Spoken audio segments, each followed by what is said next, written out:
Hello friends, ఏపీలో తాజాగా మనకి district women child welfare department నుంచి తాజాగా ఒక మంచి నోటిఫికేషన్ అయితే రిలీజ్ చేయడం జరిగింది. కాబట్టి నోటిఫికేషన్ గురించి డీటెయిల్స్ మొత్తం కూడా క్లియర్గా ఈ వీడియోలో తెలుసుకుందాం. కాబట్టి వీడియోని అయితే స్కిప్ చేయవద్దు. అదేవిధంగా మన ఛానల్ కొత్తగా విజిట్ చేయని వారు ఛానల్ తప్పకుండా సబ్స్క్రైబ్ చేసుకొని బెల్ బటన్ కూడా అందరూ ఆన్లో పెట్టుకోండి. టెలిగ్రామ్ అండ్ వాట్సాప్ గ్రూప్లో కూడా జాయిన్ అయిపోండి. కింద కామెంట్ చేసిన వాడికి లింక్స్ కూడా ఇచ్చేసాను. సో ఇక్కడ మీరు గమనిస్తే మనకి అఫీషియల్గా ఈ నోటిఫికేషన్ సంబంధించి ఏ పోస్టులు భర్తీ చేస్తున్నారు, జీతం ఎంత ఇస్తున్నారు, ఇలాంటి విషయాల గురించి ఇప్పుడు తెలుసుకుందాం. ఇక్కడ పోస్ట్ నెంబర్ 1 చూసుకుంటే మనకి production officer non institutional care కింద ఒక పోస్ట్ అయితే భర్తీ చేస్తున్నారు. 27,000 జీతం కూడా ఇస్తామంటున్నారు. 25 సంవత్సరాల నుండి 42 సంవత్సరాల మధ్య ఏజ్ లిమిట్ ఎవరికైతే ఉంటుందో అందరూ కూడా ఈ పోస్టులకి అయితే అర్హత అంటున్నారు. మరి విద్యా అర్హత కూడా ఏముండాలి అనేసి క్లియర్గా అయితే ఇక్కడ అయితే మనకైతే మెన్షన్ చేయడం జరిగింది. పోస్ట్ గ్రాడ్యుయేట్ MSW లేదా రూరల్ డెవలప్మెంట్ నందు masters degree, MSc home science మరియు 2 సంవత్సరాలు ఏదైనా NGO నందు కానీ మహిళ మరియు పిల్లల సంరక్షణ నిమిత్తం పనిచేసిన అనుభవం, కంప్యూటర్లో MS వర్డ్, ఎక్సెల్ మరియు ఇంటర్నెట్ వాడు అనుభవం కూడా ఉండాలి అని క్లియర్గా అయితే మెన్షన్ చేయడం జరిగింది. సో అదేవిధంగా మనం చూసుకుంటే ఇక్కడ సోషల్ వర్కర్ అనే పోస్టులు అయితే భర్తీ చేస్తున్నారు. సో దీనికి సంబంధించి కూడా మనకి విద్యా అర్హత ఏముండాలి, జీతం ఎంత ఇస్తున్నారు, ఏజ్ లిమిట్ ఎంత ఉండాలి, సో మొత్తం కూడా క్లియర్గా అయితే మెన్షన్ చేయడం జరిగింది.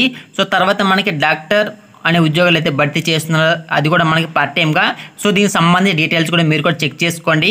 తర్వాత మనకి ఆయా అనే పోస్టులు అయితే భర్తీ చేస్తున్నారు. దీనికి సంబంధించి శాలరీ చూసుకుంటే మనకి 7,944 రూపాయల జీతం కూడా ఇస్తాము అని క్లియర్గా అయితే మెన్షన్ చేయడం జరిగింది. సో ఇక్కడ ఒకటి గమనిస్తే మనకి అన్ని పోస్టులు కూడా సమాన ఏజ్ లిమిట్ అయితే ఉందమ్మా. 25 సంవత్సరాల నుండి 42 సంవత్సరాల మధ్య సమాన ఏజ్ లిమిట్ అయితే ఉంది. సో ఇందులో మీరు ఏ పోస్ట్కి అప్లై చేయాలి అనుకుంటున్నారో ఆ పోస్ట్కి సంబంధించి విద్యా అర్హత ఏముండాలి అనేసి క్లియర్ ఇక్కడ మనకి లాస్ట్ కాలమ్స్ అయితే ఇవ్వడం జరిగింది. సో నోటిఫికేషన్ డౌన్లోడ్ చేసుకుని మీరు కూడా ఒకసారి అయితే చెక్ చేయండి. సో ఇప్పుడు మనం ఈ నోటిఫికేషన్ సంబంధించి ఏ విధంగా అప్లై చేసుకోవాలి ఇలాంటి విషయాల గురించి ఇప్పుడు మనం క్లియర్గా తెలుసుకుందాం. సో అంతకంటే ముందు ఈ నోటిఫికేషన్ సంబంధించి మనకి చూడండి అప్రూవల్ కూడా రావడం జరిగిందమ్మా. సో జిల్లా మరియు శిశు అభివృద్ధి మరియు సాధికారిత అధికారి ఏలూరు జిల్లా నుంచి మనకి అప్రూవల్ కూడా రావడం జరిగింది. సో ఇక్కడ మీరైతే గమనించవచ్చు.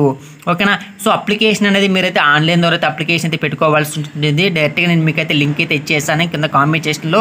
సో డైరెక్ట్గా అక్కడికి వెళ్ళి మీరైతే అప్లై చేసుకోవచ్చును. ఇక్కడ మీరు గమనిస్తే చూడండి మనకి ఏలూరు జిల్లా మహిళా అభివృద్ధి మరియు శిశు సంక్షేమ శాఖ ఏలూరు జిల్లా ఏలూరు చూసుకుంటే ఒకసారి గమనిద్దాం. దీనికి సంబంధించి ఏలూరు జిల్లా నందలి మహిళా మరియు శిశు సంక్షేమ శాఖ వారి ఆధ్వర్యంలోని ఈ కింది పోస్టులు కాంట్రాక్ట్ పద్ధతిపై పనిచేయటకు అర్హతలైన అభ్యర్థుల నుండి దరఖాస్తు కోరబడుచున్నవి. దరఖాస్తులు అనేది మనం చూసుకుంటే ఇక్కడ ఏలూరు.ap.gov.in వెబ్సైట్ నందు క్లియర్గా అయితే మెన్షన్ చేస్తారు కదా. ఇక్కడ చూసుకుంటే మనకి అక్టోబర్ 1వ తేదీ నుంచి మీకు అక్టోబర్ 8వ తేదీ సాయంత్రం 5 గంటల లోపు సమర్పించవలను. డిపార్ట్మెంట్ వారిచే కోరిన అర్హత కలిగి ఉన్న అభ్యర్థులు మాత్రమే జిల్లా సెలక్షన్ కమిటీ, జిల్లా టాస్క్ ఫోర్స్ కమిటీ ఏలూరు జిల్లా వారి ఇంటర్వ్యూకు పిలువబడుతారు. సో జిల్లా మెసేజ్మెంట్ కమిటీ, జిల్లా టాస్క్ ఫోర్స్ కమిటీ ఏలూరు జిల్లా వారిపై ప్రకటనలు మార్పు చేయటకు లేదా రద్దు చేయటకు పూర్తి అధికారం కలిగి ఉన్నారు. వివరముల కొరకు అనేసి ఒక కాంటాక్ట్ నెంబర్ అయితే ఇచ్చారమ్మా. సో ఈ కాంటాక్ట్ నెంబర్ మీద అయితే కాంటాక్ట్ అయితే అయిపోండి. సో డైరెక్ట్గా మీరు అఫీషియల్ లింక్ అయితే ఇస్తాను. అక్కడికి వెళ్ళి మీరు ఏ పోస్ట్కి అప్లై చేయాలనుకుంటున్నారో సో ఆ పోస్ట్కి మీరు అయితే అప్లై అయితే చేసుకోరండి. కింద కామెంట్ సెక్షన్లో మీకు అయితే నోటిఫికేషన్ సంబంధించి PDF లింక్ అయితే ఇస్తాను, అప్లై లింక్ కూడా ఇస్తాను. అక్కడికి వెళ్ళి మీరు కూడా అయితే అప్లై అయితే చేసుకోరండి. సో ఇది నోటిఫికేషన్ గురించి డీటెయిల్స్ మొత్తం కూడా. So thank for watching this వీడియోని తప్పకుండా లైక్ చేయండి, 10 షేర్ చేయండి. Thank you very much.